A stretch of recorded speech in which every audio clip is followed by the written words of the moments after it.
So Father Tony was here last night, and he wanted me to share with you all, Happy New Year! So that's from him if he asks, right? So it is a new year for us. It's a new year as we begin the season of Advent and the preparation time in Advent for Christmas. And so you may recall from years past that there are actually 3 comings of Christ that we are preparing for. We prepare for the celebration and memorial of his coming as in his incarnation, in his birth in Bethlehem, in his life, in his ministry, his preaching, his suffering, death, and resurrection and ascension, right? So we're preparing for that incarnation, the celebration of that. We're also preparing, as the gospel reading makes clear today, for his second coming, for the eschaton or the parousia, when he comes again in glory, where there will be a new heaven and a new earth, the consummation of all time. We prepare and we stay vigilant, Jesus exhorts us to do, for that time. And we also prepare for him coming in this moment, in the present moment in our lives, in our hearts, through the Eucharist, through the Gospels, through the service we do for others, through our relationships and our families and our friends. So we are preparing for the coming of Jesus in these ways, staying vigilant or alert or waking up to that. As we do that too in the season of preparation, it's preparing for a feast, right? And so we know that there's 2 great feasts in the church year. One is Christmas that we're preparing for now, and the other one is Easter. And both of them have a season of preparation, Lent and Advent. And both of those seasons are similar in some ways, right? What color do we wear? Or as Father Loy has admonished me, it's violet. So purple, we wear purple. It's a new season, different times, different decorations, different songs, all those kinds of things.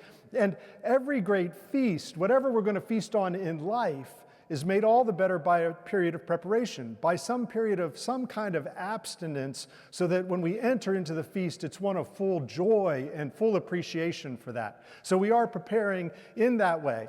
But those 2 seasons are also different, right? So it's different that when we enter into Lent from when we enter into Advent.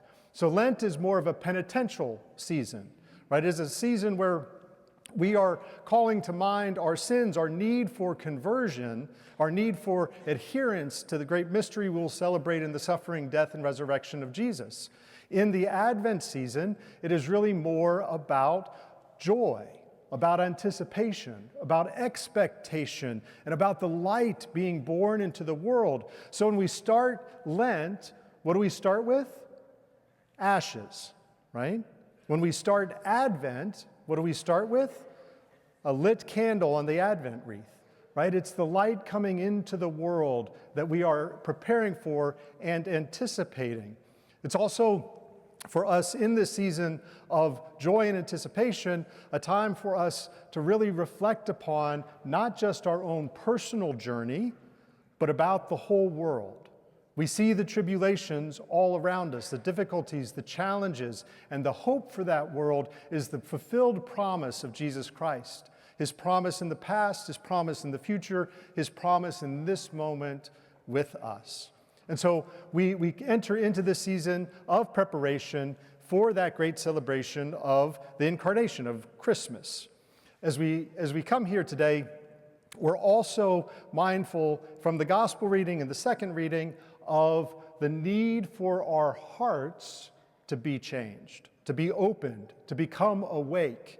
St. Paul tells us that we can strengthen our hearts in love for one another and for all, that love actually opens our hearts to that mystery, the mystery of love and God's presence with us. In the gospel reading, Jesus admonishes us again to not grow drowsy by the concerns of this world or by drunkenness or carousing, right? And so how many of you have concerns in this life, right? All of us do.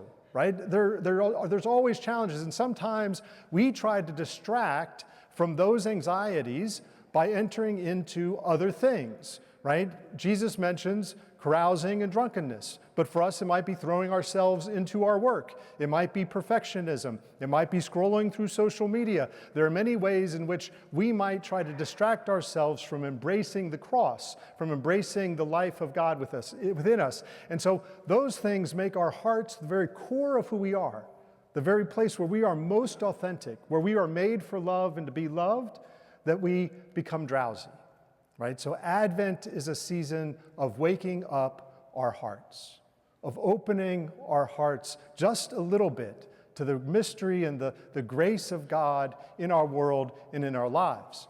So how can we do that? One of the examples I like to share is from my cousin. So we went up yesterday to Sparta, Kentucky, to the family celebration of Thanksgiving. And so we were up there, and it's kind of chill. We don't have high expectations of entertaining each other, so we just kind of relax and enjoy one another's presence. So it was very great to be there. My cousin hosted with his family, and he got his first deer hunting when he was 10. He got his first deer with a bow and arrow when he was 13. When he was a senior in high school, he was the quarterback and captain of his football team, right? He's kind of a great outdoorsman and kind of gruff a little bit, a lot like his dad, but he's kind of a strong man, you know? And then he had a daughter, a little girl, right? And that daughter, sure, he taught her how to hunt. He taught her how to shoot a bow and arrow. He taught her how to play basketball. She's a great basketball player. But he also played with dolls. And he played dress up, right? And he opened his heart because of love for her in a way that was new. As we look for all these comings of Jesus, sometimes we discount the fact that we're celebrating his coming as a baby in a manger. But it is that kind of openness to a child, that vulnerability, that innocence, that opens our heart, awakens our heart to the mystery that we celebrate, to the mystery of love in our lives. I've told this story within the last 6 months, so I'm not going to go into it in detail, but it is my cousin's father who was my Uncle Bernie. And my Uncle Bernie was diagnosed with lung cancer, and so he had determined in his life, and I went up and had a nice pastoral conversation with him, and he was at peace with it, but he decided not to get treatment. He figured this was going to be the end. He was at peace with that. He was ready to meet his maker, so he was ready for that. And so I left, and later that day, his grandchildren came over, and he changed his mind, right? He changed his mind to have the treatment not for himself, but out of love for them, right? He was able to live 5 more years because of that change of heart, right? As we anticipate the celebration of Christmas, let us open our hearts a crack to that innocence that comes to us, that love that really awakens our hearts in expectation, that we can see in the examples of our family and friends, of all the children. If you're a child here today, raise your hand. Actually, so I can't see everybody. Stand up. Stand up. All right.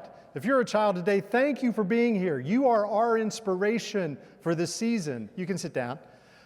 Let's give them a round of applause.